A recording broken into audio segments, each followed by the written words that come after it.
Carry பேக்கில் ஈர துணியை போட்டு பாருங்கள், 2 நிமிஷத்தில் காய வச்சிடலாம். அது எப்படின்னு இந்த வீடியோவில் பார்க்கலாம். அது கூடவே கஷ்டமான வீட்டு வேலைகளை ரொம்ப சுலபமாகவும் ரொம்ப குயிக்காகவும் எப்படி முடிக்கலான்னு இந்த வீடியோவில் நிறையா டிப்ஸ் சொல்லியிருக்கேன்.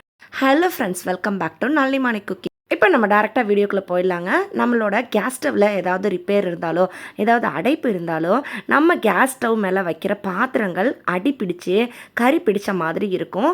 நீங்களே பாருங்கள், சிலரோட வீட்டில் இந்த மாதிரி பிரச்சனை இருக்கும். குக்கரோட அடிப்பகுதி, நம்ம வைக்கிற பாத்திரத்தோட அடிப்பகுதியில் இந்த மாதிரி இருக்கும். இதை தேய்ச்சி எடுக்கிறது ரொம்ப கஷ்டங்க. இப்படி உங்கள் பாத்திரங்கள் கறி பிடிக்காமல் எப்பயும் புதுசு மாதிரி இருக்கணுமா? அப்போனா நீங்கள் கேஸ் ஸ்டவ்வில் வைக்கிறதுக்கு முன்னாடி இந்த ஒரு சின்ன விஷயத்தை மட்டும் செஞ்சுக்கோங்க. நீங்கள் எந்த பாத்திரத்தை அடுப்பில் வைக்க போகிறீங்களோ அந்த பாத்திரத்தை இது போல் கவிழ்த்து வச்சுக்கோங்க. அதில் கொஞ்சமாக உப்புத்தூள் தூவிருக்கேன். அது கூடவே இது போல் கொஞ்சமாக சாம்பல் எடுத்திருக்கேங்க. இது என்னென்னா, நம்ம கம்ப்யூட்டர் சாம்பிராணி ஊதுபத்திலாம் ஏற்றுறோன்னா அதிலேருந்து கிடைக்கக்கூடிய கொஞ்சமாக சாம்பல் தான் எடுத்திருக்கேன். அதில் ஒரு 2-3 சொட்டு போல் தண்ணியை ஊற்றிட்டு இந்த மாதிரி அந்த பாத்திரத்தோட அடிப்பகுதி ஃபுல்லாக தடவி விட்டுருங்க. இது இந்த பாத்திரத்துக்கு ஒரு லேயர் கோட்டிங் மாதிரி இருக்கும். இதனால இந்த பாத்திரத்தை நம்ம அடுப்பில் வைக்கும்போது இந்த பாத்திரத்தோட அடிப்பகுதியில் கறி பிடிக்காதுங்க. பாத்திரம் எப்பயும் புதுசாகவே இருக்கும். இப்போ அடுத்த டிப்புக்கு நான் ஒரு சின்ன துண்டு பேப்பர் எடுத்திருக்கேன். இந்த பேப்பரை எந்த அளவு சின்ன சின்னதாக வெட்ட முடியுமோ அந்தளவு வெட்டி எடுத்துக்கலாங்க. பொதுவாக மழை காலத்தில் இது ரொம்பவே தேவைப்படக்கூடிய ஒரு ஐடியாங்க. நான் எதுக்காக இது போல் பேப்பரை கட் பண்ணி எடுத்திருக்கேன்னு சொல்கிறேன். நம்ம வீட்டில் இந்த மாதிரி தீப்பெட்டி வச்சுருப்போம். இந்த தீப்பெட்டியோட தீக்குச்சிகள் மழை நேரத்தில் நமுத்து போன மாதிரி ஆகும். அதை தவிர்க்கிறதுக்கு அந்த தீக்குச்சியோட இந்த பேப்பர் துண்டுகளையும் போட்டு விட்டுருங்க. இதனால தீக்குச்சி நமக்கு நமுத்து போன மாதிரி ஆகாது. ஏன்னா நம்ம போட்டிருக்க இந்த பேப்பர் துண்டுகள் இந்த குச்சியில் இருக்க மாய்ச்சரை நல்லா அப்சார்ப் பண்ணுங்க. இதனால குச்சி எடுத்து எப்போ நம்ம யூஸ் பண்ணாலும் நல்லாவே நெருப்பு வரும். மழைக்காலங்கள் குளிர்காலங்களில் இது போல் நீங்கள் தீப்பெட்டியாக மெயின்டைன் பண்ணிக்கோங்க. இதனால் குச்சி எதுவும் வேஸ்ட் ஆகாது. இதுவரைக்கும் நான் சொன்ன விஷயங்கள் உங்களுக்கு பிடிச்சிருந்ததுன்னா இந்த வீடியோக்கு ஒரு லைக் கொடுங்க. நம்ம வீட்டில் குழந்தைங்க இந்த மாதிரி ஹோம்ஒர்க் பண்ணுவாங்க. குழந்தைங்க ஃபேனுக்கு கீழே உக்காந்து எழுதும் போது இல்லைன்னா படிக்கும்போது இந்த பேப்பர் இப்படி பறந்துக்கிட்டே இருக்குங்க. குறிப்பாக சின்ன பிள்ளைங்க எழுதும்போது இது ரொம்பவே அவங்களுக்கு டிஸ்டர்பன்ஸாக இருக்கும். அவங்களுக்கு இதை எப்படி ஹேண்டில் பண்ணுறதுன்னு தெரியாது. இது போல் சிரமப்படுவாங்க. அந்த மாதிரி டைமில் இந்த மாதிரி கிளிப் இருந்தால் எடுத்துக்கோங்க. இது போல் டிக்டாக் கிளிப்பை அந்த பேப்பரோட ஒரு சைடில் போட்டு விட்டுருங்க. போட்டு விடும்போது கொஞ்சம் பொறுமையாக போடுங்க. அவ்வளோதாங்க. இப்போ இந்த பேப்பர் எவ்வளோ ஃபேன் வேகமாக சுற்றினாலும் பறக்கவே பறக்காது. இதனால குழந்தைங்களும் ரொம்ப ஃப்ரீயாக டென்ஷன் இல்லாமல் அவங்க வேலையை செஞ்சுடுவாங்க. உங்கள் வீட்லேயும் குழந்தைங்க எழுதும்போது இது தேவைப்படலாங்க, தெரிஞ்சு வச்சுக்கோங்க. வெயில் காலத்தில் துணியை நம்ம காய போட்டால் டக்குன்னு காஞ்சிடுங்க. இதுவே மழைக்காலம் வந்துடுச்சுன்னா நம்ம துணி காயறதுக்கு ரொம்ப நேரமாகும். இப்போ நம்ம பார்க்க போகிறது துணியை டக்குன்னு காய வைக்கிறதுக்கு ரொம்ப யூஸ்ஃபுல்லான 2 டிப் பார்க்கலாங்க. இந்த 2 டிப்பும் மழை காலத்தில் ரொம்பவே யூஸ் ஆகும். அதனால வீடியோ ஸ்கிப் பண்ணாமல் பாருங்கங்க. அப்போ தான் நான் சொல்கிறது என்னென்னு உங்களுக்கு புரியும். இப்போ நம்ம பார்க்க போகிறது முதல் ஐடியாங்க. மழை காலத்தில் நம்ம குழந்தைங்களோட யூனிஃபார்மோ இல்லை ஹஸ்பண்டோட யூனிஃபார்மோ நனைஞ்சு போயிடுச்சுனாலோ இல்லை நீங்கள் துவைக்க மறந்துட்டீங்க, காலையில் தான் ஞாபகம் வருதுன்னா நீங்கள் டக்குன்னு அலசி எடுத்துக்கோங்க. இந்த டிஷர்ட்டை நான் இப்போ ஒரே நிமிஷத்தில் காய வைக்க போகிறேன். இது எப்படின்னு பார்க்கலாம். இப்போ இந்த துணியை நான் அலசி எடுத்துருக்கிறேன். நல்லா வாஷிங் மிஷினில் ட்ரைன் பண்ணி எடுத்துருக்கிறேன். இது போல் நம்ம துணியை ஒரு கேரி பேக் உள்ள போட்டுக்கலாம். இந்த துணி பார்த்திங்கன்னா அந்தளவு வெயிட்டாலாம் இருக்காது. நார்மலாக குழந்தைங்களோட யூனிஃபார்ம் எப்படி இருக்குமோ அது போல் ஒரு கிளாத் டைப் தாங்க இது. இப்போ இந்த துணியை இது போல் ஒரு கேரி பேக்காக இருக்கலாம், இல்லை இது மாதிரி பாலித்தீன் கவராக இருக்கலாம். அந்த கவருக்குள்ளே போட்டுக்கோங்க. போட்டுட்டு அந்த கவரை நல்லா டைட்டாக க்ளோஸ் பண்ணுங்கள். ஒரு சைடில் மட்டும் கேப் இருக்க மாதிரி வச்சுக்கோங்க. இப்போ நம்ம வீட்டில் ஹேர் ட்ரையர் வச்சுருப்போம். அந்த ஹேர் ட்ரையரை கவரோட கேப்புக்குள்ளே விட்டுக்கோங்க. இப்போ இந்த ஹேர் ட்ரையரை ஆன் பண்ணிக்கோங்க. இதுலேருந்து வரக்கூடிய ஹீட் நல்லா அந்த துணிகள் மேலே படும். அந்த துணியை நல்லா ரொட்டேட் பண்ணி எடுத்துக்கோங்க. இப்போ துணியோட ஒரு சைடில் தான் நம்ம காய வச்சுருக்கோம். மறுபடியும் அந்த ட்ரெஸ்ஸை வெளியில் எடுத்து இப்போ மறுபடியும் உள்பக்கமாக மடிச்சுக்கோங்க. மறுபடியும் எந்த இடத்துல நமக்கு காயாமல் இருக்குதோ அந்த இடம் வெளிப்பக்கம் இருக்க மாதிரி வச்சுட்டு அதே ப்ராசஸை திருப்பி செய்யுங்க. இது போல் நம்ம செய்கிறதுனால இந்த துணி டக்குன்னு காஞ்சிடும்.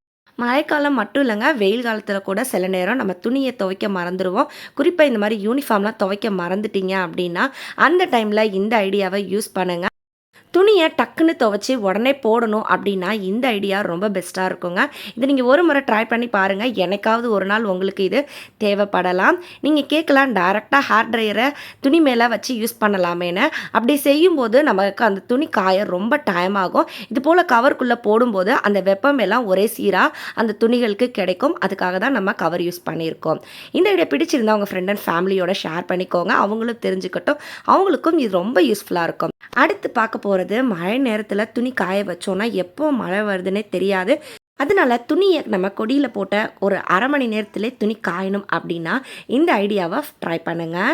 நீங்கள் துணியை துவைச்சதுக்கப்புறம் துணி நல்லா ட்ரைன் ஆகிடும். அதுக்கப்புறம் இதை செய்யணுங்க. இது செய்கிறதுக்கு இது போல் தடிமனான துணி எடுத்துக்கோங்க. பெட்ஷீட்டாக இருக்கலாம், இல்லைனா டவலாக இருக்கலாம். உங்கள் வீட்டில் எது வச்சுருக்கீங்களோ அதை எடுத்துக்கோங்க. அது நல்லா துவைச்சி சுத்தமாக இருக்கணும். அப்படிப்பட்ட துணி தான் நீங்கள் யூஸ் பண்ணணும். இப்போ நான் துணியை நல்லா வாஷிங் மிஷினில் துவைச்சி எடுத்துட்டேன். இந்த துவைச்சி எடுத்த துணியோட இந்த டவலையும் சேர்த்துக்கிறேன்.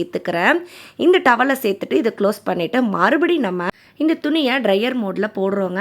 இது போல் செய்யும்போது இந்த துணியில் இருக்க கொஞ்சம் நெஞ்ச ஈரம் எல்லாமே அந்த காஞ்ச அந்த டவல் நல்லா அப்சார்ப் பண்ணிக்கும்.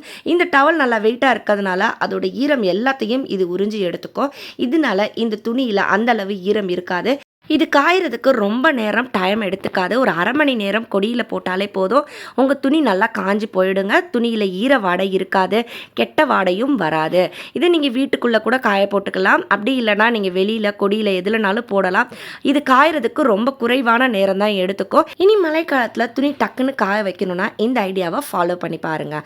உங்களோட கஷ்டமான வேலை ரொம்ப சுலபமாக ஈஸியாக முடிஞ்சிடும். இப்போ அடுத்த டிப்புக்கு நான் இந்த மாதிரி நெயில் பாலிஷ் எடுத்திருக்கேன்.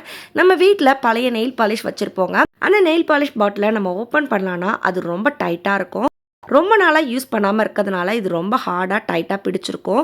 இது ரொம்ப சுலபமாக ஓப்பன் பண்ணுறதுக்கு ஒரு டிப் பார்க்கலாம். இந்த மாதிரி நெயில் பாலிஷை கவிழ்த்து வச்சுக்கோங்க. அந்த மூடியோட கேப் இருக்கிற பகுதியில், அதாவது மூடியோட உள் சைடில் பர்ஃப்யூமை இது போல் ஸ்ப்ரே பண்ணிக்கோங்க. அப்படி இல்லைனா சென்ட் இருந்தால் ஸ்ப்ரே பண்ணி விட்டுருங்க. அவ்வளோதாங்க. இப்போ இந்த மூடி ரொம்ப சுலபமாக திறக்க வரும். ஏன்னா அந்த ஹார்டாக இருக்க நெயில் பாலிஷை இந்த சென்ட் நல்லா நமக்கு மெல்ட் ஆன மாதிரி கொடுத்துரும். இதனால இந்த மூடி டக்குன்னு நமக்கு ஓப்பன் ஆகிடுங்க. நெயில் பாலிஷில் பர்ஃப்யூமை இப்படி கூட நம்ம யூஸ் பண்ணிக்கலாங்க. ட்ரை பண்ணி பாருங்கள். அடுத்த டிப்புக்கு நான் இஞ்சி எடுத்திருக்கேன். இஞ்சியை நம்ம தோல் சீவணும்னா கத்தி யூஸ் பண்ணுவோம். இஞ்சியை நல்லா தட்டி போடணுன்னா இது போல் இடிகள் யூஸ் பண்ணுவோம். இந்த ரெண்டு இல்லாமல், கிரேட்டர் இல்லாமல் வெறும் ஃபோக் ஸ்பூன் இருந்தால் போதுங்க. இஞ்சியோட தோலை சீவிடலாம். தோலை மட்டும் இல்லைங்க, இஞ்சியை நீங்கள் நல்லா மசிச்சு எடுக்கிறதுக்கும் இந்த ஃபோக் ஸ்பூனை யூஸ் பண்ணிக்கலாம். ஃபஸ்ட்டு இந்த இஞ்சியோட தோலை நல்லா சீவி எடுத்துக்கிறேன். இந்த நல்லா தோல் சீவிட்டு நல்லா வாஷ் பண்ணி எடுத்துக்கோங்க. அவ்வளோதாங்க. இப்போ இந்த இஞ்சியை நல்லா அந்த ஃபோக் ஸ்பூன் பயன்படுத்தி இது போல் ப்ரெஸ் பண்ணி நல்லா சுரண்டி விட்டுக்கோங்க. இப்போ இந்த இஞ்சி நல்லா துருவன மாதிரி கிடைக்கும். சில நேரம் இஞ்சி பூண்டு பேஸ்ட்லாம் அரைக்க முடியாத டைமில் இது போல் நீங்கள் இஞ்சி பூண்டை லேசாக நசுக்கி எடுத்திங்கன்னா நல்லா மைய நசுங்கி கிடைக்குங்க. இதை கூட நம்ம இஞ்சி பூண்டுக்கு பயன்படுத்தலாம். நீங்கள் டீ எல்லாம் போடுறீங்கன்னா தட்டி போடுறதுக்கு பதிலாக இது போல் கூட செஞ்சுக்கலாம். இதனால இந்த இஞ்சியோட ஃப்ளேவர் நல்லா அந்த டீயில் இறங்கும். டீ குடிக்கிறதுக்கும் ரொம்ப டேஸ்ட்டாக இருக்கும். இன்றைக்கி நான் சொன்ன டிப்ஸ் எல்லாம் ட்ரை பண்ணி பாருங்கள். நான் சொன்னதில் எந்த டிப் உங்களுக்கு பிடிச்சிருந்ததுன்னு கமெண்ட்டில் சொல்லுங்கள். இந்த வீடியோ பிடிச்சிருந்தால் லைக் பண்ணுங்கள், நிறைய பேர் கூட ஷேர் பண்ணுங்கள். நம்ம சேனலை இதுவரை நீங்கள் சப்ஸ்கிரைப் பண்ணலன்னா சப்ஸ்கிரைப் பண்ணிக்கோங்க. நான் மறுபடியும் உங்களை அடுத்த ஒரு சூப்பரான வீடியோவில் சந்திக்கிறேன். அது வரைக்கும் பாய் ஃப்ரெண்ட்ஸ். தேங்க்ஸ் ஃபார் வாட்சிங்.